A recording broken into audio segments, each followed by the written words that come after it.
Gustavo Neri with AB Boxing News here, one of the best coaches in the game right now, Robert Garcia. Robert, how's everything? Everything's great. Thanks for having me. I know you're traveling everywhere, Texas, New York, back to California. I'm assuming tomorrow. You're a busy man. I could imagine the schedule you have, but we're here to talk about this fight. Jose Ramirez, your champion, your WBC champion, taking on Maurice Hooker. Your take, your reactions to the fight when it was finalized. Look, I'm glad this fight is happening. Not only because my fighter wants this opportunity to unify.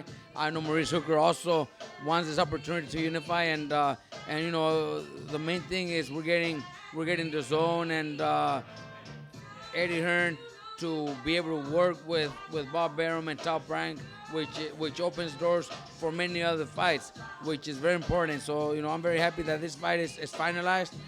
My fighter Jose is training hard like never before, and we know the challenge against Maurice Hooker is not going to be easy, but we're training very hard to pull it off. Maurice Hooker's there right now. Congrats to him. He's a champion himself. Having this fight finalized, do you think these are the two best 140-pounder champions right now, currently at the division? Look, there's two other great champions. Progress and Taylor are great fighters, great champions. But and they're also going to unify. So after our fight and after their fight, there's only going to be two champions. So it's a fight that needs to happen.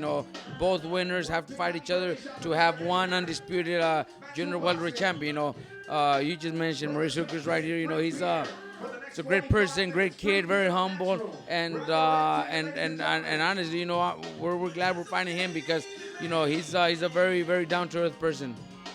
Last week, or was it last week? Andy Ruiz, 2 weeks ago, last week.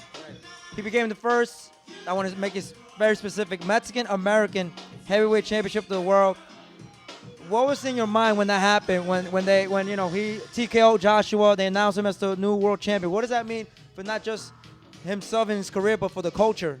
Look, I was in Mexico with one of my fighters, Lindolfo Delgado, fighting in Linares, and we were in the locker room watching the fight, and when he first dropped, got dropped, then we're like, oh, fuck, well, that's what everybody expected anyways. But then he gets up, drops Joshua twice, and then ends up finishing him in the seventh round, I believe. It was just unbelievable. Everybody there in the locker room, we were screaming and jumping and celebrating because not only did he make history, but personally, as a person, he's a great person, great son, great friend and everything, and his team also, Manny Robles, great person, great friend of mine, great family man, and I was very happy for them. You was so close of beating Keith Thurman in January. He's fighting Pacquiao. A lot of people are saying 50-50, or maybe they give it to Pacquiao, the edge, or maybe Thurman. Just you, I think you're the most credible person lately because what you was able to do against Thurman. Do you think he's that guy that could beat Pacquiao and settle him to retirement? Well, look, I think 5 years ago, he had no chance against Pacquiao. Right now, Pacquiao at 40. I would like to see Pacquiao win because Pacquiao is also another one of those great persons. And I'm not saying Keith Thurman is not, but I know Pacquiao more personally because we've been in against him a few times. And just as a person, he's a great human being.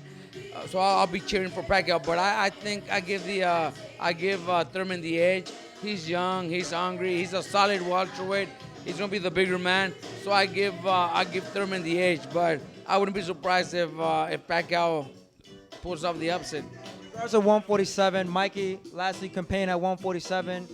We talked about when he came for the Joshua fight. He talked about how Al Heyman just initially informed him about one Danny Garcia, but nothing ever progressed after that. As a trainer, is that a fight that you will like at 147, Mikey, Danny Garcia?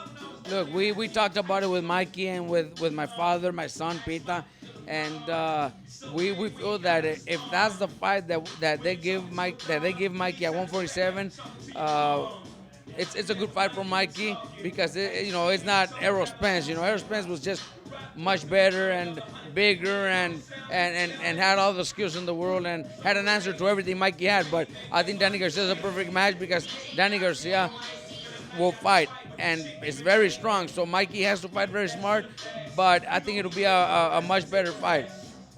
me personally, my dad, we would like Mikey to come down to 140. But if there's nothing big at 140, since all the 140 pounders are fighting each other and one of them is in our same stable, so then that's not something where Mikey's looking to do.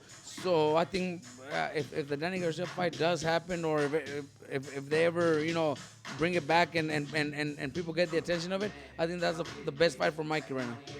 Thank you for your time, Robert. Gustavo Neri, AB Boxing News here with one of the best trainers in the world, Robert Garcia. Thank you, man. Thanks, man. Appreciate it. Thank you.